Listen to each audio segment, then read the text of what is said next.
Well, thank you for joining us this evening, Friday, March 8th, I believe. March 8th, 2013. And this is the fourth night or third night we're doing over here? This is the fourth night of pretty much this beautiful event, at least what I consider beautiful. We call it The Unfair, and it's a reaction to pretty much what's going on in the art scene in New York City these days. I present to you James. Hi. And James is one of the participants in this event. Actually, him and his wife, Jen, who's over there, the gorgeous lady there with the blue pants. Oh, hi, I'm James Wallace. My wife curated the show, and I'm the co-founder of Nascent Art New York. My wife, Jen, and Michael Glass both curated the show together. Very proud of the show. We have over 100 artworks, 30-plus artists, including performance art, installation work, and a whole bunch of volunteers that we have to give a huge thank you to. And if they hadn't helped us, we wouldn't have been able to put on this amazing show. So actually, if we look up, you can see an installation work. This is basically a spider web that's been made from a number of different kinds of string, very fitting with the space. What I'd like to do is come over here. We'll listen in on Jen and Michael as they talk about this piece.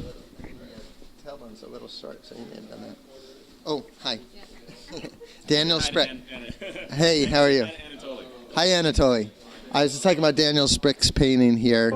I desperately wanted to include him in the show because he's one of the great painters alive. There, people make pilgrimages to see his new paintings.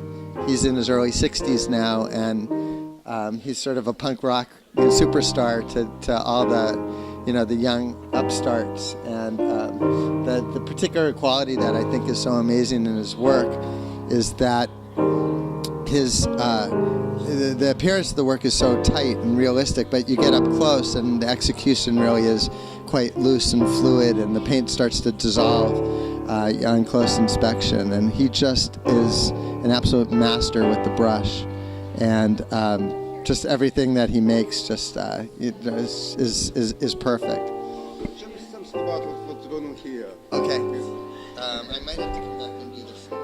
It's a curious mix of work, but there's a lot of contemporary realists represented. And then in contrast to that, there's some contemporary abstract work, and then installation as well. This is a woman named Carrie who makes these, who does live paintings. She has a very deep faith, a deep Christian faith, and she sort of channels that spirit by putting paint onto her body and then doing these live paintings. This is the background to a performance that you can't see of living sculptures by an artist named Brian Gonzalez. He does these videos that he calls Taxiplasm, but without the sculptures, it's hard to contextualize the piece right now. It's moving right on time. Yes. Oh, it's cool. Over here you have a young gun named Aaliyah Chapin. I think she's only 23 years old, but right out of college she won one of the most prestigious art awards in the country, the British Portrait Prize. She paints pictures of her aunts who live in Seattle, and they're just very powerful, moving pictures, and they're about loss and about the aging process. And she's just a beautiful painter who's not afraid to share difficult content.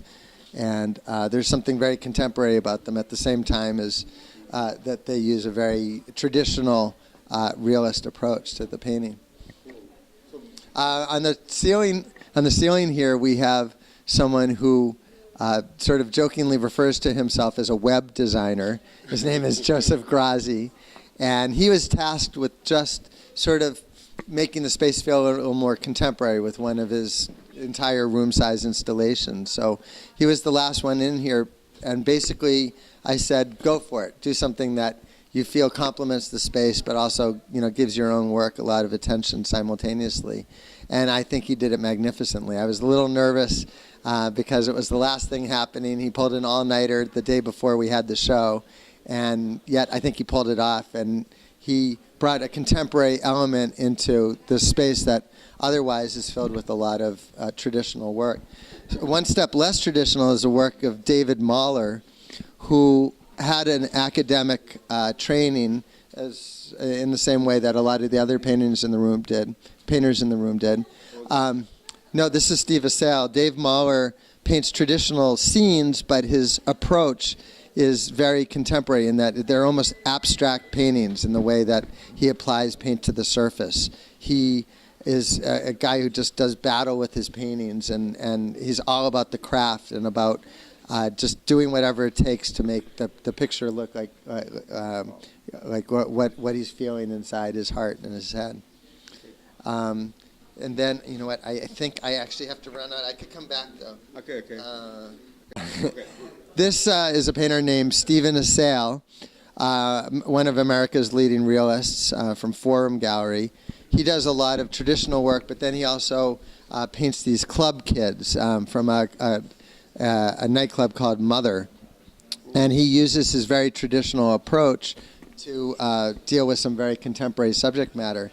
What I find curious about the installation of this piece is that when it's at his gallery with the pristine white walls and sort of that whole Upper East Side vibe about it, the piece appears quite shocking and actually repulsive and revolting to a lot of people who don't understand the subject matter. But in this space, in this context, I feel like all the scare has been taken out of it. It just feels unthreatening, and she actually feels quite at home in the space.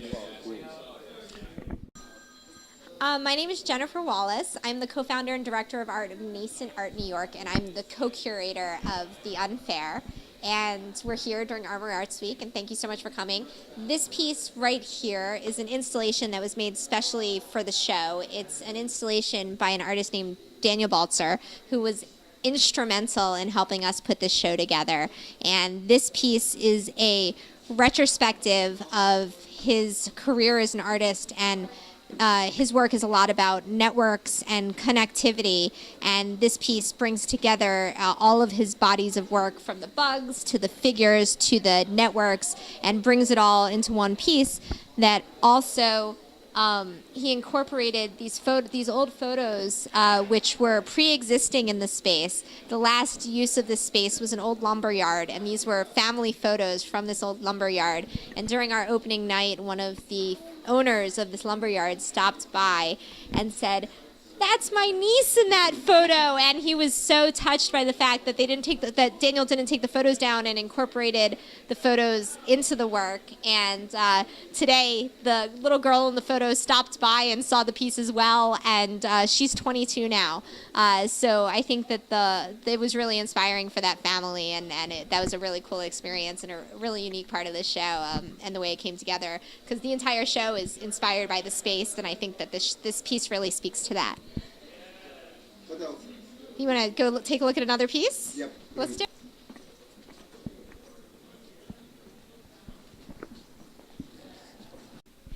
This is a photograph by Araj Asadi. All of these photos are actually by Araj, and they were all photographed in this space, in this building. Like I mentioned before, all of the artwork, the show was really inspired by the space. And this piece right here is actually taken right in front of this space, so I feel like it's really interesting the way it interacts with the space, and Araj's photographs are really powerful and striking, and I think it's a great inclusion in this show, and we're really proud to have it. This is a piece by Brooklyn-based artist John Briner, and this piece he had, and I asked him to do an installation in the space, and at first, I think he didn't know what to do, and he works as very much a stream of consciousness, and so I said, just take the piece down there, take your paint down there, and this beautiful piece is the result, because I think he's just such an inspiring creator, and everyone's just been really responding phenomenally to this piece, and I'm honored to have it in the show. Painting portraits out of ice cream, and it's a collaborative piece. Anyone's welcome to come up and paint with us and paint with ice cream. They're just now starting a portrait of Jimmy Fallon, who has a Ben & Jerry's ice cream flavor named after him. They just finished up this portrait of Stephen Colbert, who also has a Ben & Jerry's ice cream flavor named after him. So it's just a fun, interactive experience and a great addition to the show. Who you gave it? So this is the ice cream sponsored by Ben & Jerry's, and where everyone's been eating samples, and they're delicious. And we actually take the trash and the empty cups, and we made a piece that's an homage to Felix Gonzalez Torres, and it's right over in this corner right here if you want to come take a look. Right here is another, again, audience guest participatory piece where they take their the empty containers from their ice cream that they just ate and add to the corner. Felix Gonzalez Torres does these piles of candy in the corners of big museums and galleries, and this is a little bit of an homage to him. Mora is a realist painter who has a very traditional background, but several years ago he hit on this still life idea that he refers to as Mertz. There was a painter in the, I think, 1950s named Walter Mertz, who would use old industrial parts and sort of repurposed machinery as his subject matter to make paintings out of. And what John has done, instead of just representing the objects objectively, what he likes to do is to assemble them in such a way that they evoke something other than what they are. He sees them as sort of cities.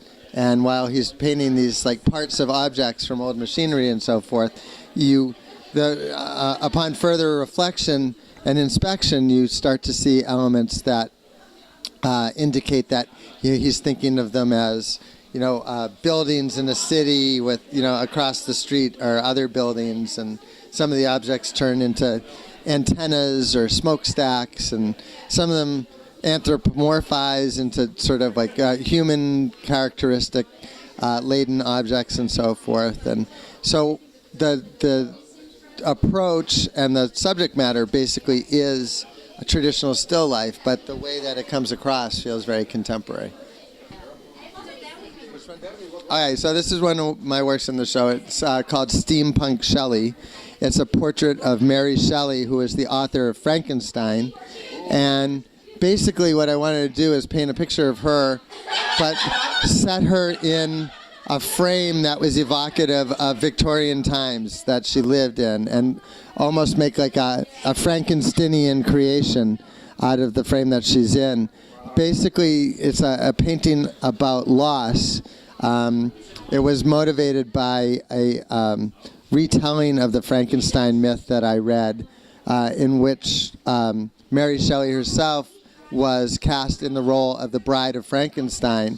And in this retelling of the myth, she very much wanted to have a child, but was unable to conceive successfully. At the same time, her husband, Dr. Frankenstein, wanted to animate his creature, his monster, and he was unable to do so. And he, through trial and error, discovered that the only way that he could actually get his monster to come to life was to take the flesh of a human baby. And so this moment depicted in this painting is when she's confronted with the choice between pleasing her husband, who she had this alchemic relationship with, a marriage that she was in servitude of him and all his needs, and giving up this child so that he could use it in his monster. So the choice that confronted her was keeping the baby that she wanted versus giving it to him so that he could use it to create his monster. So this entire room is intended to sort of contrast the old with the new.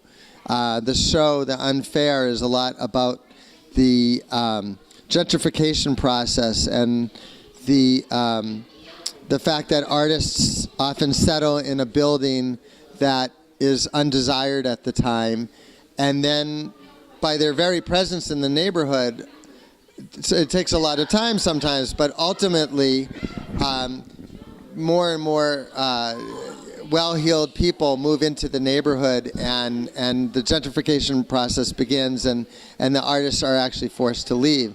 So there's sort of opposing forces on the two sides of the room. On one side, you have these frames which represent the old, and they're cascading off the walls and sort of in decline. While on the other side of the room, you have let you up and top, and now we're gonna put you down again. Well, I used to like to let you see you spread your wings every now and then. Maybe my mistake, but I won't do it again.